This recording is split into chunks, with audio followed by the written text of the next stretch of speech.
one of the things that happens at the cross is the world is in fact refounded.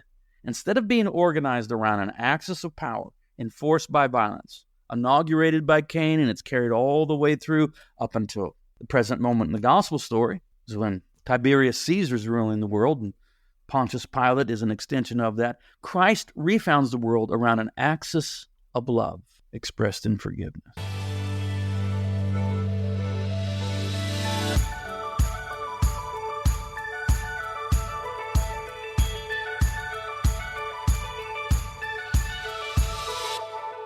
Hello, and welcome to the Shifting Culture podcast, in which we have conversations about the culture we create and the impact we can make. We long to see the body of Christ look like Jesus. I'm your host, Joshua Johnson. Go to shiftingculturepodcast.com to interact and donate. And don't forget to hit the follow button on your favorite podcast app to be notified when new episodes come out each week. And go leave a rating and review. It's easy. It only takes a second, and it helps us find new listeners to the show. Just go to the show page on the app that you're using right now and hit 5 stars. It really is that easy. So thank you so much. And you know what else would help us out is if you would share this podcast with your friends and family, your network. It would be great for them to know about the show as well. So please share this podcast with others and find us on social media. I post a lot of video clips and quotes. It would be great to interact with you there. Instagram, Facebook, Threads, X, YouTube, at Shifting Culture Podcast. Just find us there. It would be great to interact with you. Previous guests on the show have included Josh White, Pete Gregg, and Michael Frost. You can go back, listen to those episodes and more. But today's guest is Brian Zahnd. I'm so excited that Brian has agreed to join us again on the podcast. Brian Zahnd is the founder and lead pastor of Word of Life Church in St. Joseph, Missouri. Known for his theologically informed preaching and his embrace of the deep and long history of the church, Zahnd provides a forum for pastors to engage with leading theologians and is a frequent conference speaker. He is the author of several books, including When Everything's on Fire, Sinners in the Hands of a Loving God, A Farewell to Arms, and Beauty Will Save the World. Brian and I have a conversation around the cross of Jesus and his latest book, The Wood Between the Worlds. It's a deep conversation around suffering and putting to shame the powers and principalities. We talk about the multifaceted meaning of the cross and view it through a kaleidoscope so we can uncover more and more depth of meaning. We talk about the kingdom, galvanizing around an axis of power or an axis of love expressed in forgiveness, and the seduction of power we find in the Lord of the Rings. It's a fantastic conversation that I know you will enjoy. So join us as we look at the multifaceted wonder of the cross. Here's my conversation with Brian Zahnd. Brian, welcome back to the podcast. Thank you so much for joining me on Shifting Culture. I appreciate it. Yeah, good to be with you. Thank you. I'd love to start where you started with the book, in the Camino de Santiago, on pilgrimage, meditating on crucifixes, the cross of Christ at different churches on that journey. Can you just take us to where you were on that journey and what was going through your mind? Yeah, this was we've walked the Camino de Santiago 4 times now, but this was the first one. And it began on September 16th, 2016, which is Holy Cross Day. It wasn't planned that way. And I think I wasn't even I don't think I was aware of it that day. But the first stage on the Camino de Santiago Francés, it's a hard stage. You start in Saint-Jean-Pied-de-Port, France, and cross the Pyrenees. It's like a 15-mile day, and you're crossing mountains. It's hard work. And we got into Roncesvalles, staying in this monastery, and I went into their chapel because there was some time between when we got there and got settled in, and then we were waiting for dinner. And I went in their chapel, and I was just sitting in there. I don't know if I was even praying. I was just sitting. I was looking at a crucifix in the chapel. And, Joshua, I don't use this kind of language too often where I say, I feel like God said something. I'm not that guy that God told me. But there are moments, right? I mean, this is the living God. and I felt like, I'll say it this way, I felt like the Holy Spirit gave me some direction for this, what would turn out to be a 40-day, 500-mile walk. And it was like this: enter every church you can, find the crucifix, pay attention to it, ask this question: what does this mean? And don't be too quick to give an answer. And so I thought, okay, I'll do that. Now, you are passing church because, churches grew up, all along because it was such an important pilgrim route. So there's lots of churches. I mean, some of them are active, some of them aren't, some of them are in ruins, some of them are still thriving. But Perry and I, we tried to go in, and we went in every church that was open. Not all of them were, but the ones that did, and sometimes I would just look at the cross because maybe we were still trying to complete our stage that day. So I might just be in there for a few moments. Others, staying a little longer. And then often when we'd arrive at the next village where we were staying, I'd go find a church and I'd stay in there for an hour or more. And here's the thing. Well, a couple of things. One, I grew up Protestant. I describe myself as I'm Protestant by default, but I'm not really protesting anything. And so, but that means I grew up around abstract crosses, but not much around crucifixes, because those don't show up much in Protestant churches. Now, by this time I'd been around a lot of Catholic churches, but now I was seeing crucifixes multiple times every day and trying to pay attention to them. And because we're on the move, I'm not seeing the same one every day. I'm seeing a different one many times a day. And that was the seedbed for me. I mean, of course, I've been thinking about the cross. I'd already been writing about the cross, but this experience back in 2016, I mean, you could describe it as 500 miles of crucifixes or a 40-day walking meditation on the cross. And so that's what lurks in the background of this book. So as you were paying attention, what are some of the things that popped up for you? Well, I mean, for one thing, you see, I think probably nearly every, I mean, I don't know, but I think almost every crucifix I saw was an original. So these weren't mass produced.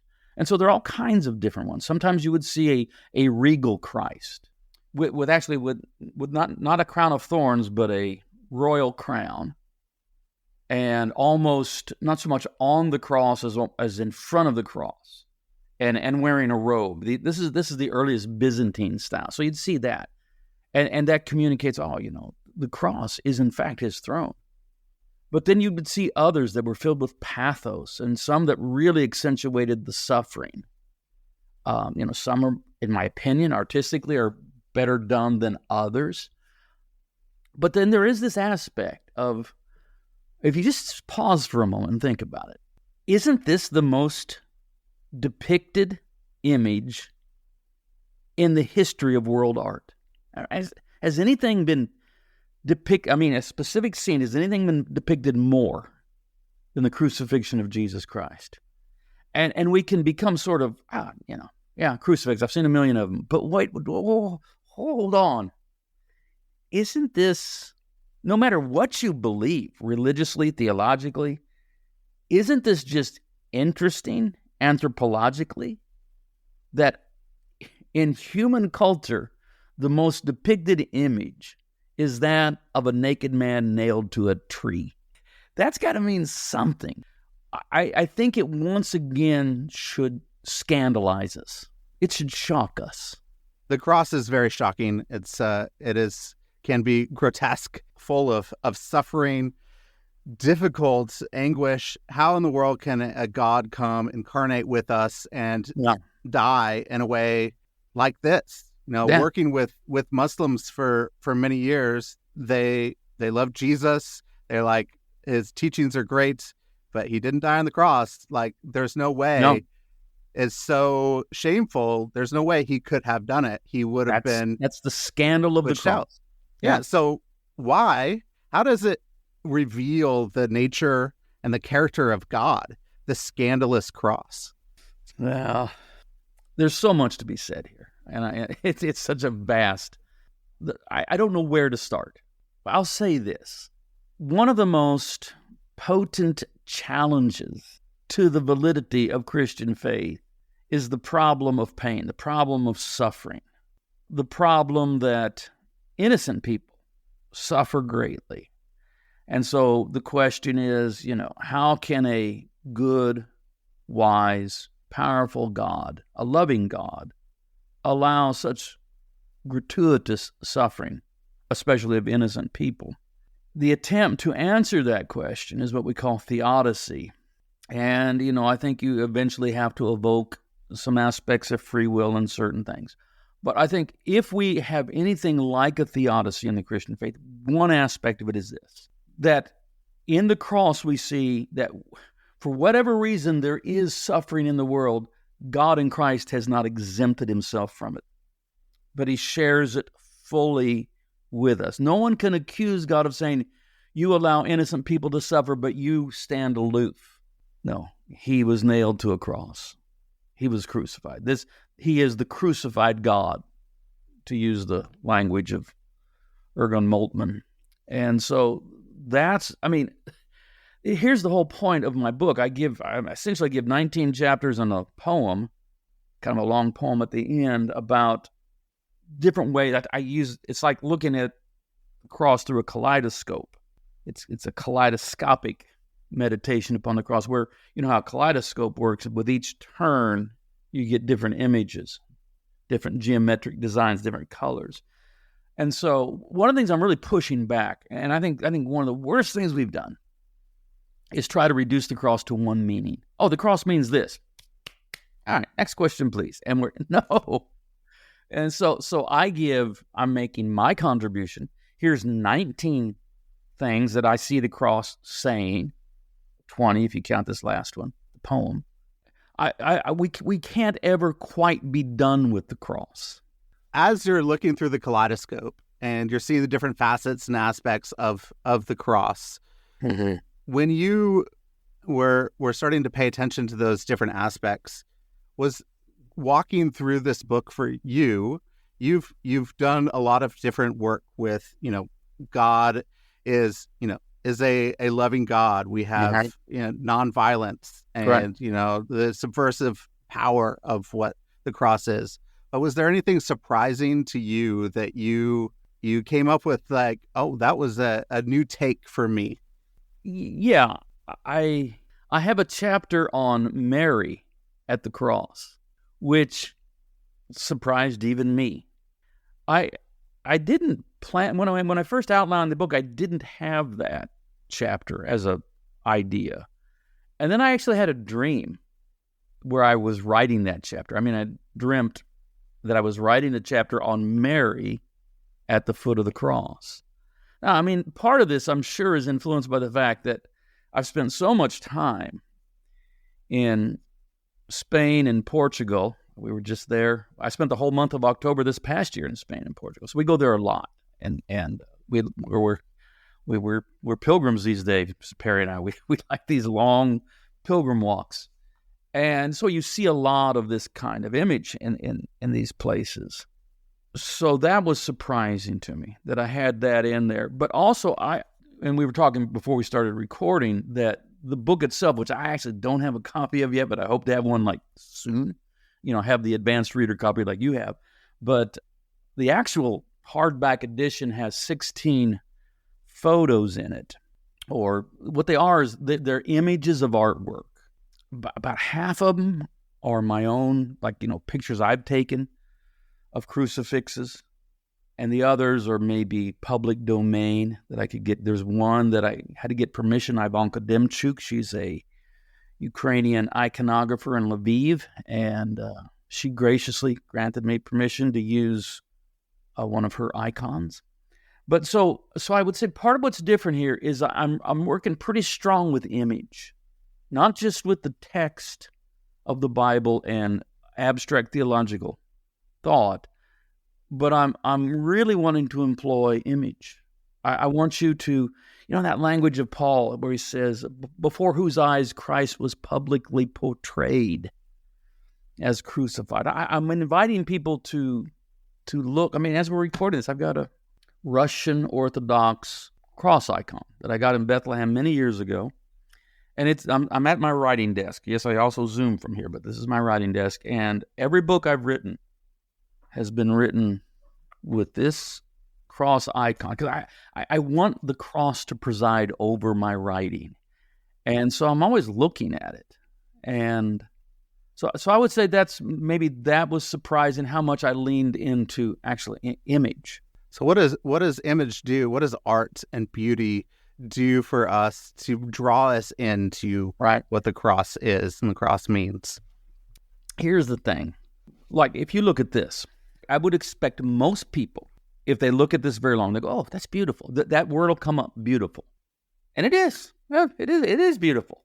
But it's an image of a man being tortured to death.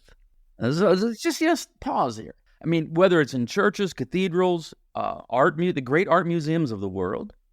I mean, there isn't a great art museum in the Western world that doesn't have many paintings and depictions of Christ crucified. And they're there as works of art that contain a kind of beauty. And you say, well, what's going on here? And there was a time, when I was much younger, when I sort of rebelled against that. And I viewed it as inappropriate that Christ was depicted as crucified in beautiful terms. That was me in my naivete of youth. As I got a little older, a little wiser, I understood that we must not confuse the role of the journalist and the role of the artist. So the journalist just gives us the facts. Here's the fact. If we had a journalistic photograph of the events of Good Friday at Golgotha, we might look at it once, regret that we had, and never look at it again. Because you would see nothing but that which is grotesque, repulsive, ugly. I mean, when the Romans crucified people, they weren't trying to create art. They were trying to psychologically terrorize a subjected people. They were giving a warning. This is what happens if you resist Rome. So that artists eventually began to depict Christ crucified in terms of beauty. Is that a mistake? No. Because there's more going on at the cross than just the crucifixion of a Galilean Jew. And that's at the very heart of the Christian faith. That this is the love of God on the display. This is the moment where the sin of the world coalesces into a hideous singularity and with great violence is sinned into the body of Jesus, but is forgiven in man. So I like the analogy of, think of Vincent van Gogh's Starry Night. I think most people know what that painting looks like with its swirls of stars. Is that what a starry night factually looks like? No. I mean, it's not a one-to-one factual, literal depiction of what you see when you look at the sky on a starry night. But what Van Gogh is doing, see, the role of the artist isn't just to give us the fact. The role of the artist is to wake us up and help us to see what we have overlooked. I think part of what Van Gogh is doing, he's saying what he depicts on his canvas is what we should be experiencing here when we look at the grandeur of a starry night. And so Van Gogh is saying, wake up or you're going to miss it. Pay attention. And I think that artists depicting the crucifixion of Christ in terms of beauty are doing something very similar. It was Augustine who said, we have the fact, let us now seek the mystery. And so, yes, we know that Jesus of Nazareth was put to death by Roman crucifixion under Pontius Pilate. Well, that's the fact. Let us seek the mystery. Let us seek what's going on that's much deeper than just the bare, brutal fact of the matter. And there is beauty there. There is beauty there. There's beauty in the mystery, and we need to embrace that as well. The chapter you wrote when you talk about the cross and the lynching tree, that great book, and then you reference Billie Holiday's song "Strange Fruit" as she's singing about a man lynched hanging on a tree. How does the cross of Jesus impact the way that we reckon with the horrors and the incredibly horrible things that have happened in the history of America? That's chapter, I'm looking at my book here. That's chapter 13, the lynching of the Son of Man. That's one of the more provocative chapters, no doubt. And clearly, I'm drawing, from James Cone. I mean, I make that clear throughout the book. I just know there's a lot of people that probably will read my stuff that are never going to read James Cone. So now they're going to have to read some James Cone because I'm going to bring it to them. And, well, it's the fact that throughout history, there have been untold meaning in two ways, untold victims of mob violence or lynching or unjust murders, extrajuridical executions, you might say, and things like that. And Christ dies in solidarity with them. Christ is also one of them. And that there is a kind of parallel between black victims of lynching in Southern America, especially in the the first half of the 20th century, and how Jesus Christ was also nailed to a tree. That this is the ultimate injustice. I mean, Christ is the sinless one, and yet there is the phenomenon of a mob shouting for his death. We should see those sorts of things too. See, this is the problem. I'm just going to come out and say it. This is one of the problems with penal substitutionary atonement theory. Now, if you read my book, you'll see that I think that's a flawed theory, as the entire Eastern Orthodox Church has for 2,000 years. And I summon N.T. Wright to my assistance in this, and I think the first or second chapter. But let's set that aside for a second. Even if penal substitutionary atonement theory, it's a mouthful, even if it were, and I do not think it is an accurate description of what's happening at the cross, it's problematic in that it has this tendency to obliterate any other meaning. And so people will say, oh, no, that's where God was pouring out his wrath upon his son so that he could forgive us. I don't think that's what's happening. But even if that's the case, then that's where people say, yeah, I don't need to think about the cross anymore. It's a way of keeping the cross from disturbing them in ways that they probably should be disturbed. It's a way to keep it just locked away in the nice, sterile world of theology, rather than, could it speak to racism? Could it speak to practices of capital punishment? I have a chapter on that too. If capital punishment can go so bad that it leads to the greatest sin possible, the murder of God, deicide, maybe we ought to rethink that practice. I mean, because it can go wrong. And it did. But that has gone right for us. But, right, of course. This is all the mystery. Yes. It is such a mystery to dive into that. How do we take the power of the mystery of the cross and this subversion of power and not grab a hold of power ourselves and throw it on other people to do what we have done to Christ when Christ says, I want to do the opposite for you? Well, I think we should stop doing that.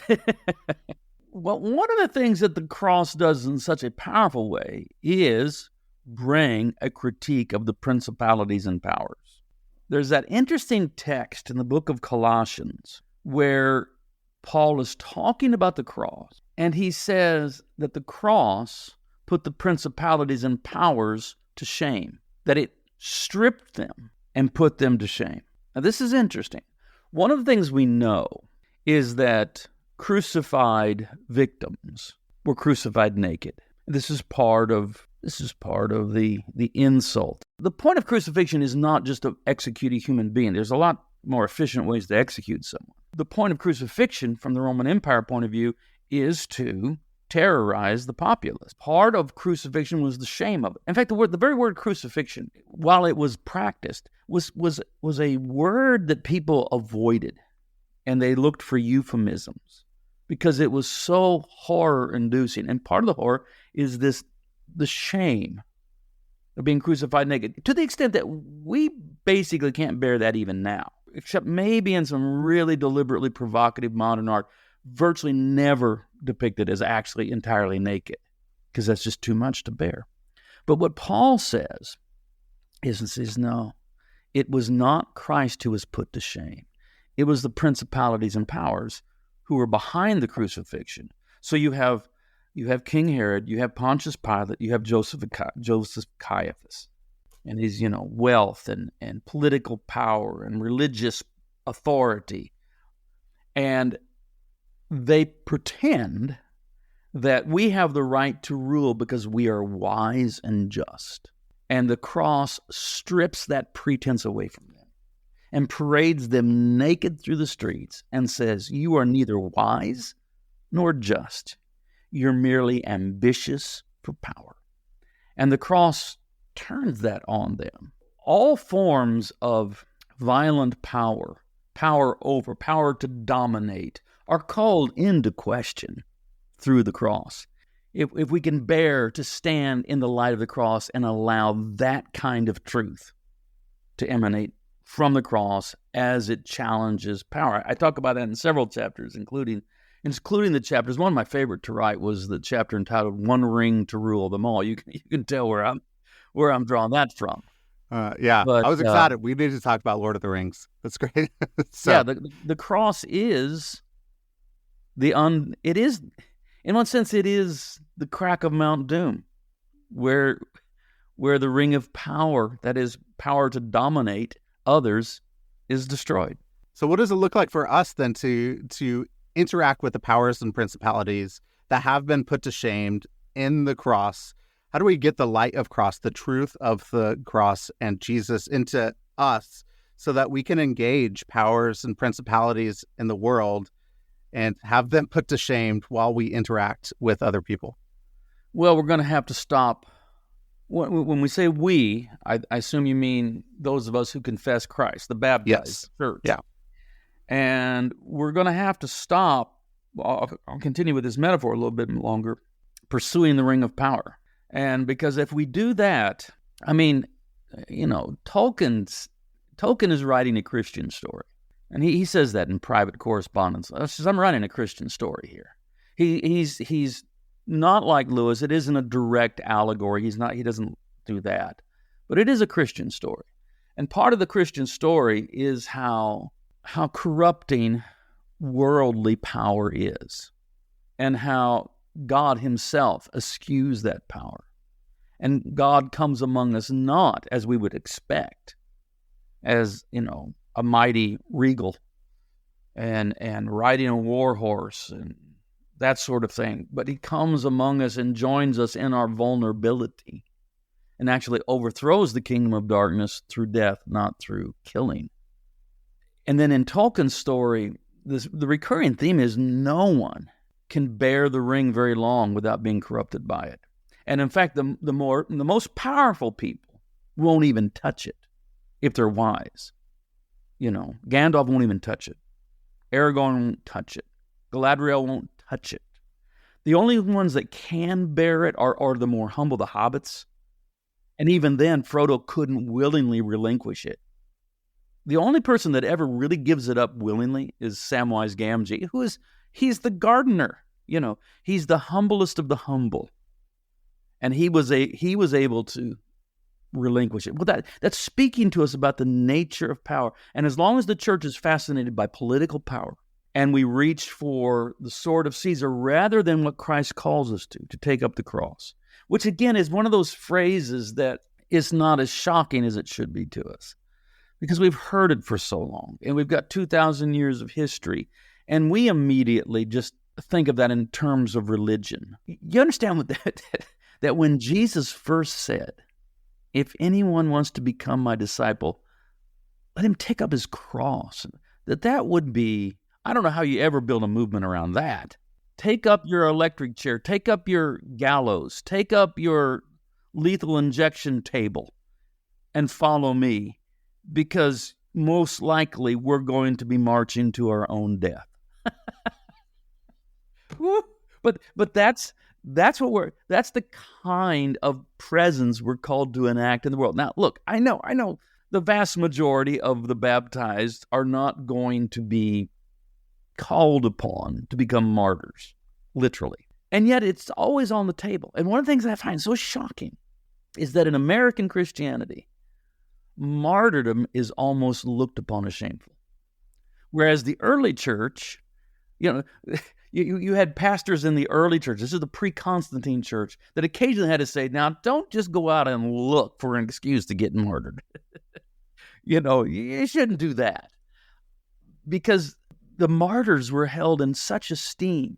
That kind of thinking is almost entirely absent in this Christianity that is present in the current superpower, because we're too enamored by Babylonian-style power. And the cross is where all of that is undone.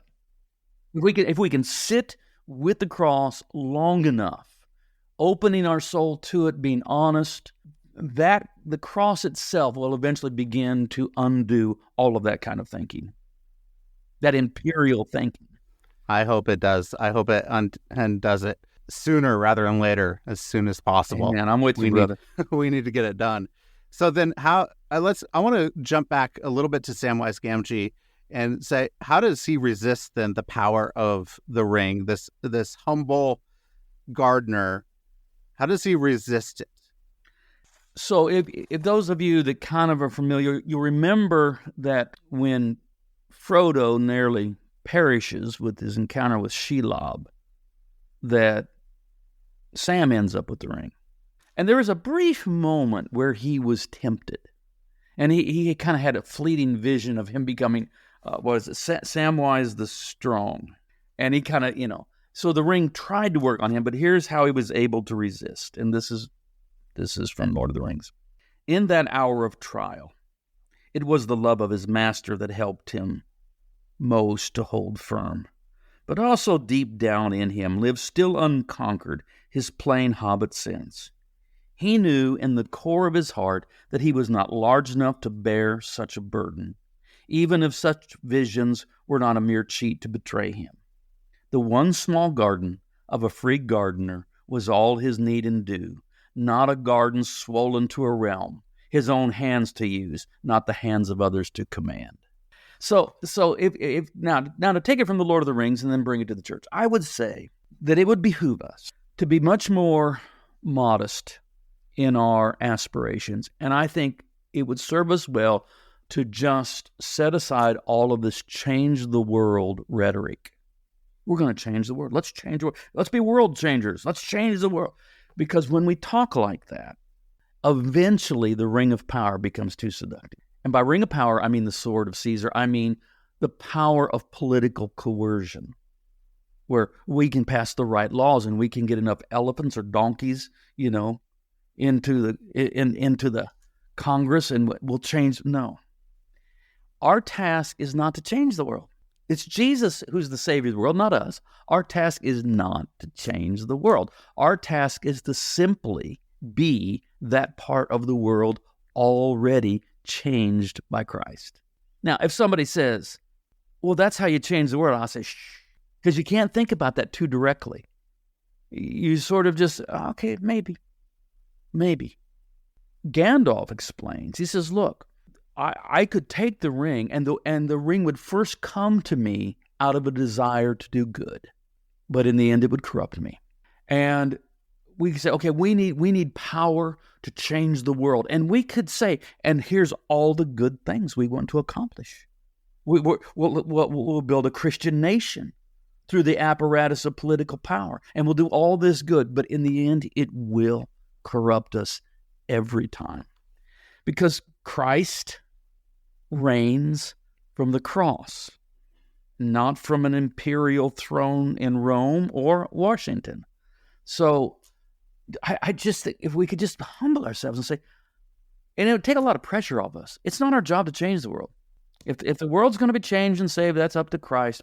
It's enough. This is a modest aspiration, and it's enough to simply be this little part of the world already changed by Christ. I really believe that. Well, it reminds me that the kingdom of God can be unveiled. Like it is here. We can live under the reign and rule of Christ. Yeah. And that will be unveiled as we go on living under the reign and rule of Christ. As that brings us back into right before Jesus was put to death on the cross, when he's talking to Pontius Pilate and talking about the kingdom. I am a king, but not of this world. It's not a kingdom that you think exactly of. What is this kingdom of God? How is it different? What is the truth of it? And how can we share the truth of it in the world? Well, that whole scene that you sort of allude to, that's a beautiful scene. In that chapter where is it the chapter called What is Truth, when I talk about Pilate, I bring up the point that Pilate is a pretty fascinating character, in that here is a human being that presides over the trial of God. And this has captured the imagination of all kinds of writers. Mikhail Bulgakov, I make reference to him and his work, Master and Margarita, but I really work from Frederick Buechner, who his depiction of Pilate is just filled with these comical anachronisms. And so Pilate, it's supposed to be the first century, but he's on the telephone, and his wife is seeing an analyst right now, and he likes his evening martinis, and he's smoking a cigarette. And at one point, he takes a long drag on a cigarette. What is truth? But here's the thing. So when Jesus is brought before the Roman governor, Pilate doesn't care anything about obscure theological questions. He understands that that's part of what's going on with why the Sanhedrin has brought him here, but he didn't care about that. All he cares about, he's a practical, pragmatic politician. He's tasked with keeping order in the Roman province of Judea. And so he cuts to the chase. Are you a king? Because if Jesus claims to be a king, well, then that's going to be viewed, as some form of treason, because the Roman Empire only recognizes Caesar, and Herod is king because Caesar says so. If you have some guy just willy-nilly saying, I'm a king, well, then he's a rebel and needs to be crucified. So Pilate says, are you a king? And Jesus says, you say I'm a king. And then he says, my kingdom is not from this world. And pause. This is true. Christ's kingdom is for this world, but it's not from this world. It doesn't come, what do we mean by the world? We mean the whole thing that was set in motion all the way back. When Cain kills Abel, moves east to Eden, and founds the first city. So these are the kingdoms that are founded upon denying that our brother is really our brother. We call them other enemy and slay them and build our cities upon their corpses. And this is Egypt. This is Babylon. This is Greece. This is Persia. This is Rome. And Jesus says to Pilate, my kingdom is not from this world. If my kingdom were from this world, my servants would be fighting. He said, yes, Jesus is tacitly saying, yeah, I'm a king, but I'm a king of a kingdom you can't understand, because it just doesn't come the way that you think of kingdoms coming. It is a kingdom. And then of course what he says, and Jesus says to Pilate, for this purpose I came into the world to bear witness to the truth. And everyone who's of the truth listens to what I have to say. And that's when Pilate famously says, what is truth? Then there's a break, and Jesus is taken away and scourged. He's brought back, and Pilate resumes his interrogation. But now Jesus just doesn't respond to him because he doesn't have anything more to say to him. And Pilate, in frustration, says, don't you know? Don't you understand? Don't you understand that I have power to release you, and I have power to kill you? Well, that right there is Pilate answering his own question. What is truth? For Pilate, this is the central truth, human civilization, that the world is run by people who have the greatest capacity to kill. So for Pilate, the world is organized around an axis of power enforced by violence. And Jesus comes into the world and says that truth is a lie. That's not the truth at all.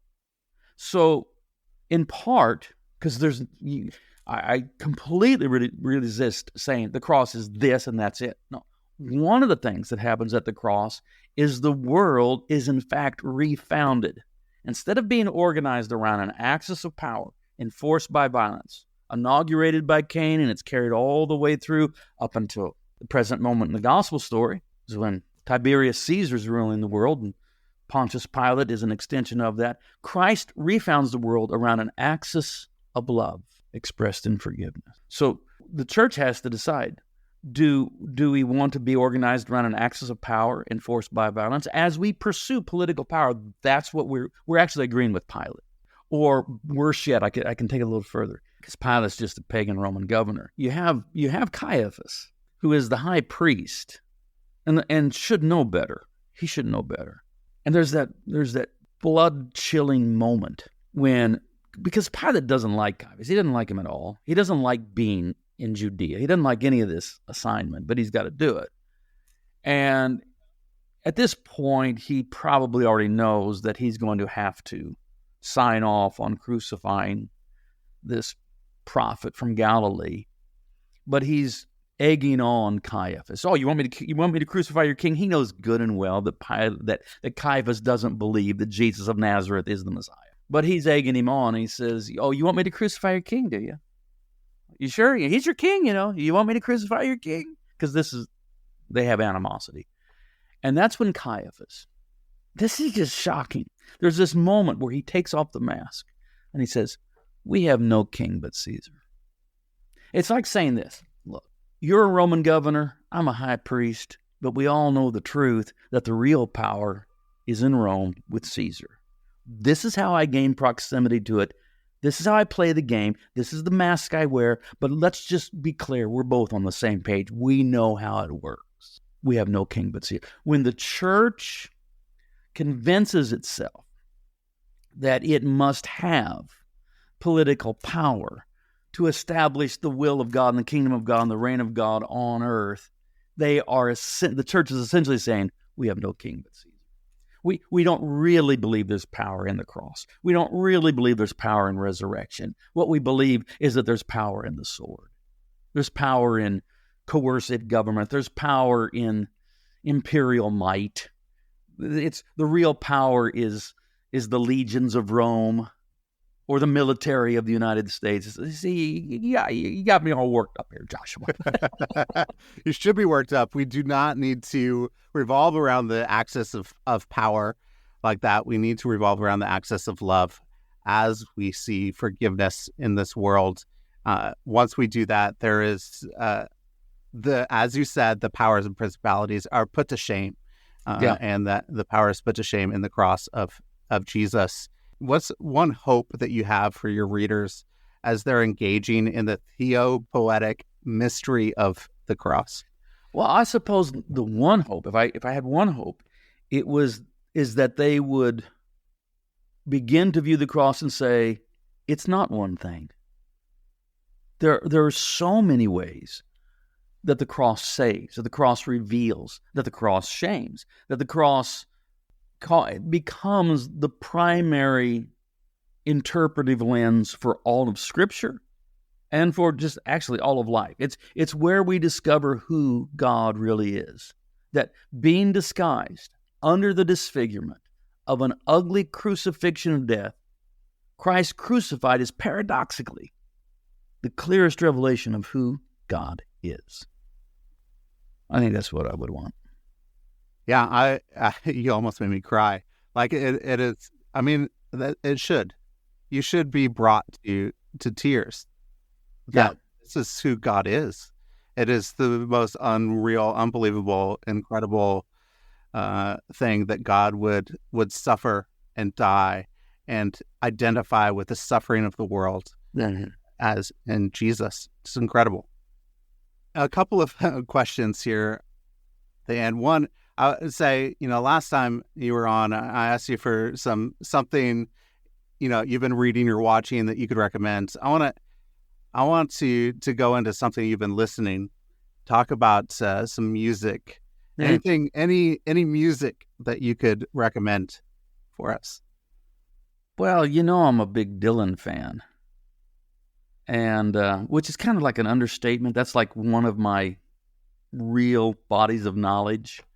And a couple of years ago, he came out with, aging artists sometimes don't age gracefully, but Dylan does. And I think part of his genius is he's 82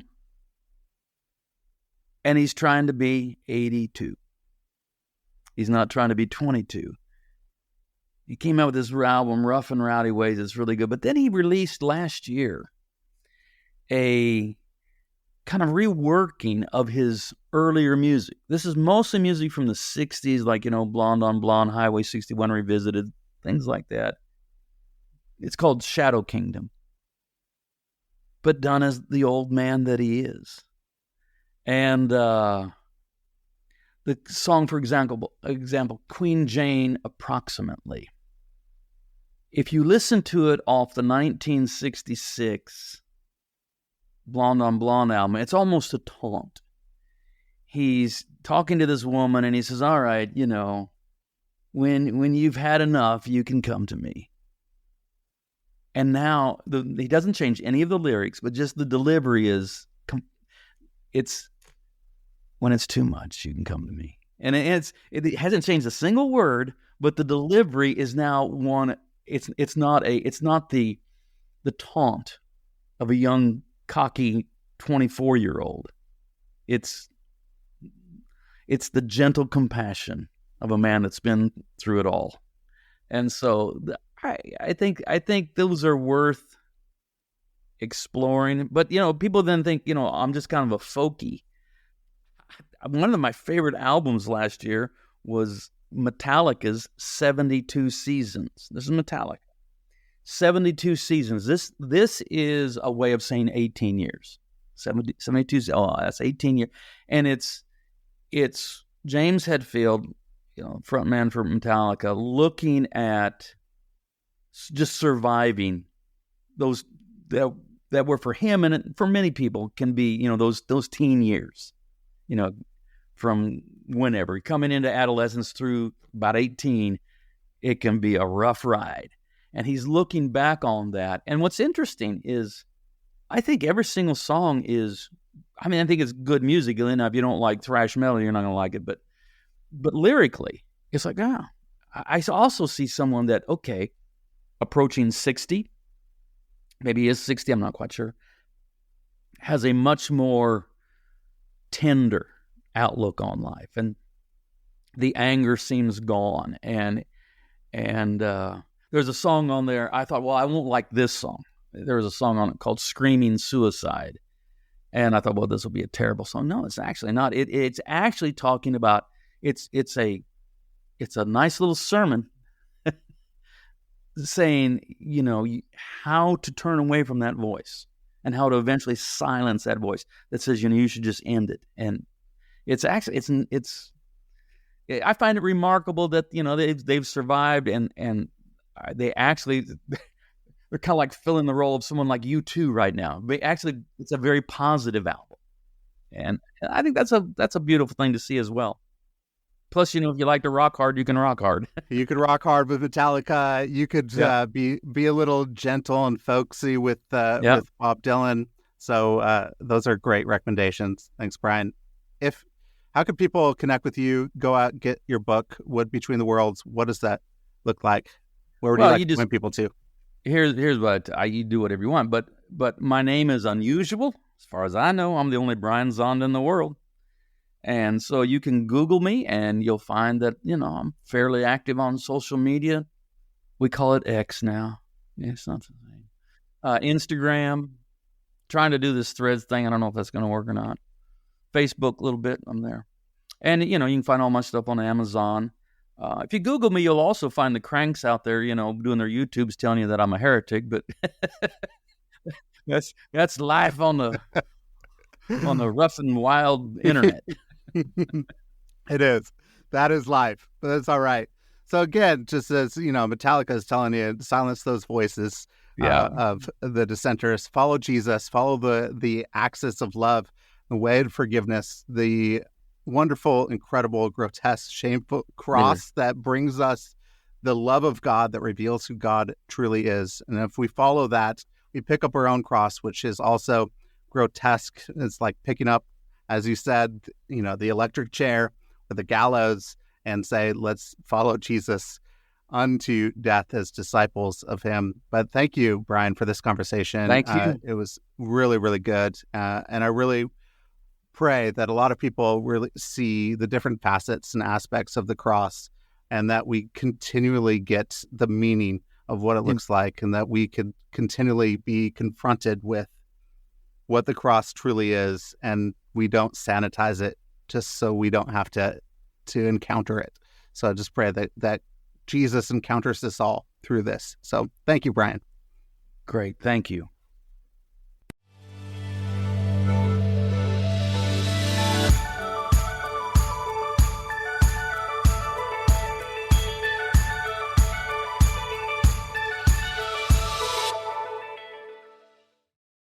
Thank you for listening to the show today. If you're really enjoying the show, please don't forget to hit the follow button on your favorite podcast app. You could do it right now. Just hit that little plus.